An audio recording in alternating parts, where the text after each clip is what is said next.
Hello বন্ধুরা, আজকের করব ডিমের তরকারি। তাই ডিম আলু সিদ্ধ বসিয়ে দিয়েছি। এখানে আছে থোড় কাটা, থোড়টাকে ভাজা করব। নুন দিয়ে মাখিয়ে রেখেছি, ভাজতে সুবিধা হবে। ডিম আলু সিদ্ধ হচ্ছে, ডিম আলুটাকে সুন্দর করে সিদ্ধ করে নেব, কেননা আমি আলুটা গোটা রাখবো না। ডিম আলু সিদ্ধ হয়ে গিয়েছে, দেখো আলুটা পুরো মিলিয়ে যাচ্ছে। এবারে লাবিয়ে নেব, নিয়ে ঠান্ডা করতে দেব, দিয়ে থোড়টাকে ভাজা করে নেব। কড়াটা আমার গরম হয়ে গিয়েছে।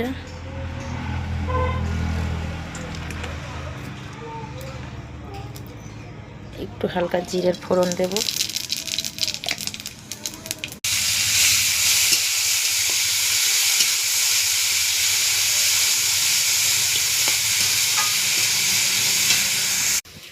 আমার থোঁটটা ভাজা হয়ে গিয়েছে, এবার নামিয়ে নেব।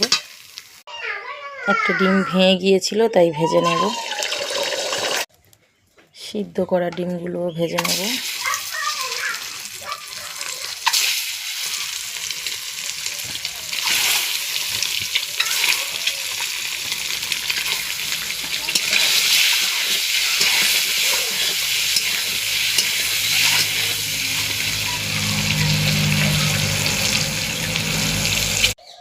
দেখো আমার ডিমের ঝোলটাও হয়ে গিয়েছে, এবার লাবিয়ে নেব।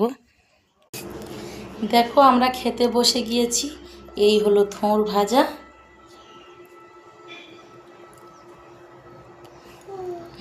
সবাইকে এক এক করে দেবো।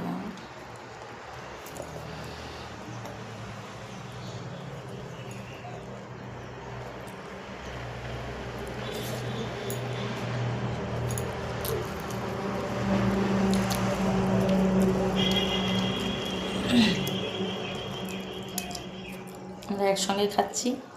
তো ভিডিওটা আজ এই পর্যন্ত। সবাইকে টাটা।